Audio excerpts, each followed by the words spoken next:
Content creation. You can use my abilities to create content for blogs, social media platforms, or websites. You can charge for your content creation services or earn through advertisements or affiliate marketing. Language translation.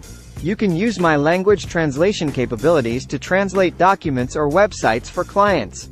You can charge per word or per hour for your services. Writing assistance. You can offer your services to individuals or businesses who need help with writing, proofreading, and editing. You can use my capabilities to assist with grammar and spelling checks, sentence restructuring, and word choices. Chatbot development.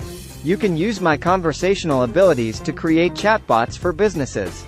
You can charge for the chatbot's development, and then earn a recurring income through maintenance and updates. Virtual assistants. You can use my capabilities to offer virtual assistance to clients. You can help with tasks such as scheduling, email management, or research. Remember that while these are some potential ways to make money using my abilities, success will depend on your skills and expertise in these areas, as well as the demand for these services in your market.